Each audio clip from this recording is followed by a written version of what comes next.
I'm continuing to work on the list that we put together of things that everyone's worried about here.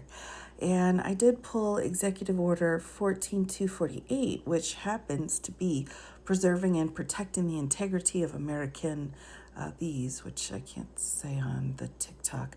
So anyway, I'm reading through this executive order. It's only a couple pages.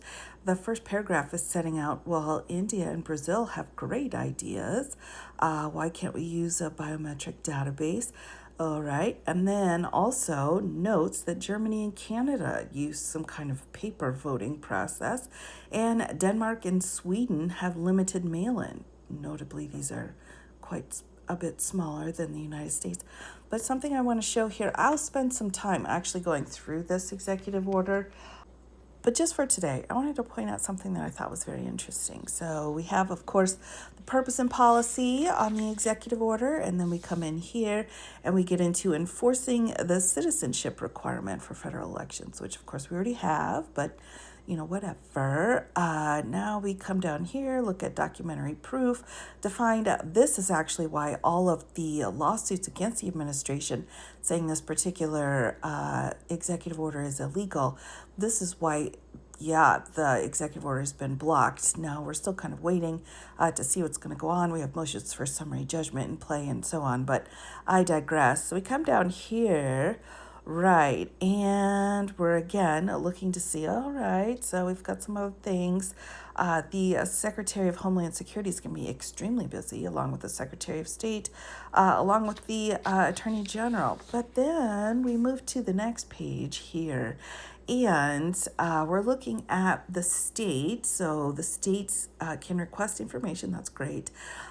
But the problem here is that the Attorney General is going to work with the state in order to find the people, apparently, and that information will be made available from the Social Security numbers, the master file here, etc. And you need to be in compliance. And if a state is not in compliance with what the federal executive order is asking for, what's going to happen? Well, literally punish the states that are failing to follow these rules. How are we going to? Well, we're going to withhold federal funds if the states don't comply with what the feds are saying here. And you might say, well, that sounds familiar, and it does, because that's what's happening with everything here. If the states do not comply with the executive office's policies or desires, then they will lose opportunities for funding here. So we've got a few other interesting bits and bobs, but again, more importantly is this piece here, prosecuting election crimes, right? So this is going to be a huge priority for the Attorney General, which, sure, go for it. But again, if the states do not comply, and the states are given in the Constitution the role of time, place, and manner for elections. But if they don't do it the way that the executive branch wants, we're going to see more withholding of funds. So, Congress sets out where the money goes, right? And so if Congress is like, well, these states get this and that and the other, the executive branch is saying in this executive order that all of the funding at a federal level will be withheld from the states if they do not comply with what the federal executive office wants for elections. So that is a complete defiance of the United States Constitution. And you might say, well, that's not so bad, but it really is, because when it comes to this executive order, it's not really about trying to figure out a better way to vote or to try to make sure all laws are followed. What this executive order does is completely strip the states of their constitutional responsibility for time, place, and manner when it comes to elections.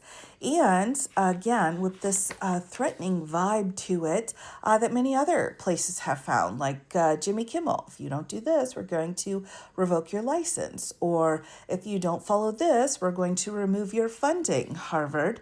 So we're in the same place, only rather than it just being a few people here and there being affected by not having funds, to the total of $425 billion in federal funding that's being blocked or withheld by the executive branch to the states that has been designated by Congress. We're not just dealing with that now. We're in the world of elections. Do what we tell you or no federal funding. So, of course, this executive order is being challenged in court, but wanted to give everybody a heads up here on this particular executive order. So, there you go. And I would finish with, again, this is Executive Order 14248. Perhaps you want to call your Congress people and ask them about this. You know, just ask them some questions like, hey, why is my state no longer going to be able to do what they are supposed to do under the Constitution when it comes to elections? Because they're being bullied and told that funding will be withheld if they don't follow the federal protocol. That seems like a pretty major issue here. So call your Congress people.